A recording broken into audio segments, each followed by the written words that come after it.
Ma deuxième question, c'est pour Dr Arruda.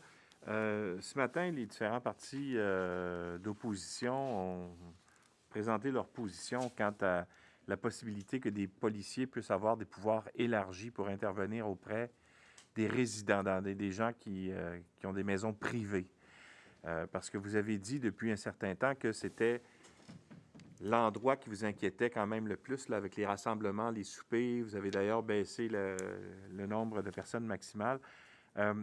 Est-ce que la santé publique pourrait recommander justement de donner des pouvoirs supplémentaires aux policiers pour leur permettre d'intervenir à l'intérieur de résidences privées, sans mandat?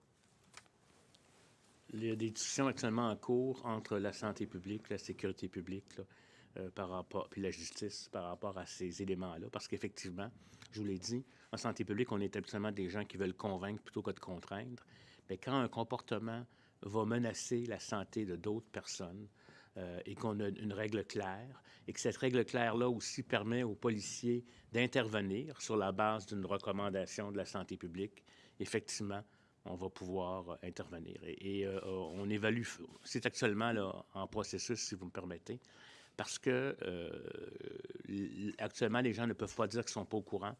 Les gens ont vu ce qui est arrivé dans la première vague, et actuellement aussi, ce qu'on ne voudrait pas, c'est que les quelques récalcitrants donnent l'impression qu'on ne fait rien et que ceux qui se soumettent abandonnent leur comportement adéquat en tant que citoyens.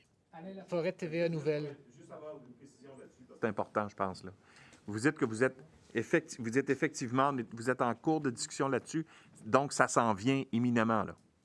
Je vous dirais que ça s'en vient imminemment, effectivement, parce que il faut juste, à mon avis, vous comprendrez, quand on fait ce genre d'éléments-là, compte tenu des droits, des lois, de ne pouvoir entrer dans une maison sans mandat, là, ça fait appel à des changements. Mais dans un contexte d'urgence sanitaire où on parle de vie et de mort pour certains et que c'est associé à des comportements et qu'on dit aux gens de respecter certains comportements, je pense qu'il faut se donner les moyens de sévir.